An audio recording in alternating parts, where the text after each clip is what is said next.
Kitab Keluaran. Ini adalah kitab kedua dalam Perjanjian Lama.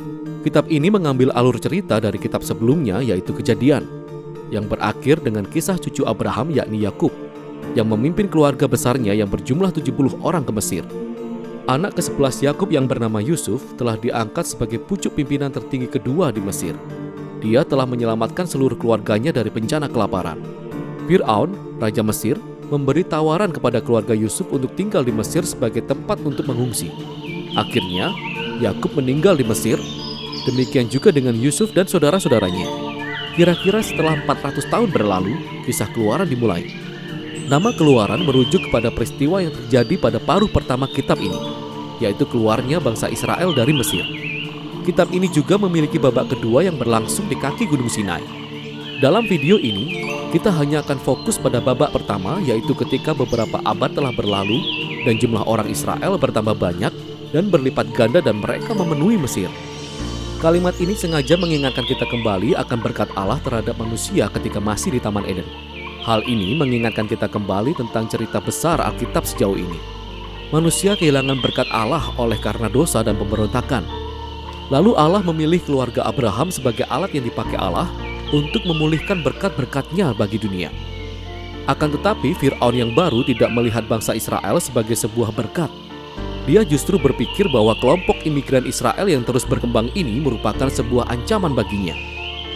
Seperti halnya dalam kitab Kejadian, manusia memberontak menentang berkat Allah. Di sini, Fir'aun berusaha untuk menghancurkan sumber berkat Allah, yakni bangsa Israel. Fir'aun secara brutal memperbudak bangsa Israel melalui kerja paksa. Lalu dia memerintahkan agar semua anak laki-laki bangsa Israel ditenggelamkan di Sungai Nil. Sejauh ini, Fir'aun merupakan tokoh paling buruk dalam Alkitab. Kerajaannya melambangkan pemberontakan manusia terhadap Allah. Fir'aun telah mendefinisikan baik dan buruk menurut kepentingannya sendiri, sehingga tindakan pembunuhan terhadap anak-anak tak berdosa pun merupakan hal yang baik baginya. Mesir telah menjadi bangsa yang lebih buruk dibandingkan Babel dari kitab Kejadian. Sekarang bangsa Israel menjerit meminta pertolongan untuk melawan Babel baru, dan Allah merespon. Allah membalik kejahatan Fir'aun ketika seorang ibu membuang anaknya ke Sungai Nil, tetapi dalam sebuah keranjang. Lalu anak itu mengapung dengan aman sampai pada keluarga Fir'aun sendiri. Ia dinamai Musa, dan dia terus bertumbuh sampai kelak menjadi seorang yang dipakai Allah untuk mengalahkan kejahatan Fir'aun. Dalam sebuah kisah yang sangat terkenal tentang semak yang terbakar, Allah menampakkan diri kepada Musa dan mengutusnya untuk pergi menghadap Fir'aun dan memintanya untuk membebaskan bangsa Israel. Allah berkata bahwa dia tahu Fir'aun akan menolak, jadi dia akan menimpakan penghakiman atas Mesir dalam bentuk tulah. Lalu Allah juga mengatakan bahwa ia akan mengeraskan hati Fir'aun. Jadi kita diperkenalkan pada bagian utama dari kisah ini, pertarungan antara Allah dan Fir'aun. Apa maksudnya ketika Allah mengatakan bahwa dia akan mengeraskan hati Fir'aun? Sangatlah penting untuk membaca bagian kisah ini dengan cermat dan berurutan. Pada pertemuan pertama antara Musa dan Fir'aun, kita hanya tahu bahwa hati Fir'aun menjadi keras. Tidak ada tanda-tanda bahwa Allah lah yang mengeraskan hati Fir'aun. Sebagai respon, Allah menurunkan 5 tulah, masing-masing untuk melawan Fir'aun dan salah satu dewa Mesir. Setiap kali tulah diturunkan, Musa menawarkan kesempatan kepada Fir'aun untuk merendahkan hati dan membiarkan bangsa Israel pergi. Namun setiap kali tulah sudah terjadi, kita mendapati bahwa Fir'aun selalu mengeraskan hatinya atau hatinya menjadi semakin keras. Dia melakukan ini atas kehendaknya sendiri. Baru kemudian ketika 5 tulah berikutnya diturunkan, kita mulai mendengar bahwa Allah lah yang mengeraskan hati Fir'aun. Inti dari kisah ini adalah sebagai berikut. Sekalipun Allah tahu bahwa Fir'aun akan menolak kehendaknya, Allah tetap menawarkan semua kesempatan ini kepada Fir'aun untuk melakukan apa yang benar. Pada akhirnya, kejahatan Fir'aun mencapai titik di mana tidak ada kesempatan lagi untuk berbalik. Maksud saya, bahkan penasihatnya pun berpikir bahwa Fir'aun telah kehilangan akal sehatnya. Pada saat inilah Allah mengambil kendali dan membelokkan kejahatan Fir'aun kepada tujuan penebusannya. Allah mengiring Fir'aun kepada kehancurannya sendiri ketika dia menyelamatkan umatnya. Dan inilah kelanjutan kisahnya. Melalui tulah terakhir, saat itu adalah malam Paskah, Tuhan membalik keadaan Fir'aun. Sama seperti Fir'aun telah membunuh anak laki-laki bangsa Israel, demikian juga Allah akan membunuh semua anak sulung bangsa Mesir dengan sebuah tulah.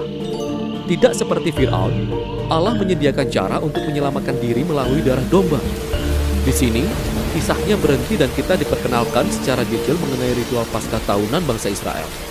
Pada malam sebelum bangsa Israel meninggalkan Mesir, mereka mempersembahkan seekor anak domba yang tak bercacat dan menyapukan darahnya pada tiang pintu rumah mereka. Ketika tulah yang terakhir menimpa bangsa Mesir, rumah yang ditandai dengan darah anak domba akan dilewati dan anak mereka selamat. Sejak saat itu, setiap tahun bangsa Israel selalu memperingati malam itu untuk mengenang dan merayakan keadilan dan kemurahan Allah. Tetapi Fir'aun, karena kecongkaan dan pemberontakannya, kehilangan anak laki-lakinya sendiri. Dan pada akhirnya, dia terpaksa membiarkan bangsa Israel pergi.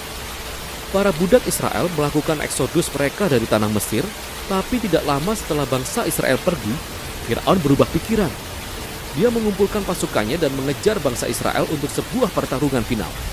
Ketika bangsa Israel sudah menyeberangi lautan dengan aman, Fir'aun justru sedang menuju kepada kehancurannya. Kisah Eksodus diakhiri dengan lagu pujian pertama dalam Alkitab. Pujian itu berjudul Nyanyian Musa dan Israel. Baris terakhirnya menyatakan bahwa Tuhan memerintah sebagai raja. Lagu ini menceritakan kembali dalam bentuk syair segala sesuatu tentang kisah kerajaan Allah. Lagu ini menceritakan bagaimana Allah sedang dalam sebuah misi untuk melawan kejahatan di dalam dunia dan untuk membebaskan mereka yang diperbudak oleh kejahatan. Allah akan membawa umatnya ke tanah perjanjian di mana kehadiran ilahinya akan hidup di antara mereka. Kisah ini memberi gambaran tentang bagaimana jadinya jika Allah menjadi raja atas umatnya. Setelah Israel menaikkan puji-pujiannya, kisah ini berbelok sangat tajam. Bangsa Israel berjalan melewati padang gurun dalam perjalanan mereka ke Gunung Sinai. Mereka lapar, mereka haus, dan mereka mulai mengkritik Musa dan Allah karena telah menyelamatkan mereka. Mereka berkata bahwa mereka merindukan hari-hari baik mereka ketika ada di Mesir. Itu gila. Allah dengan murah hati telah menyediakan makanan dan air bagi bangsa Israel selama di padang gurun. Tapi kisah ini mempunyai sisi gelap. Kita mulai berpikir, mungkinkah hati bangsa Israel akan menjadi keras seperti hati Fir'aun? Kita akan lihat. Untuk sekarang, itulah bagian pertama dari Kitab Keluaran.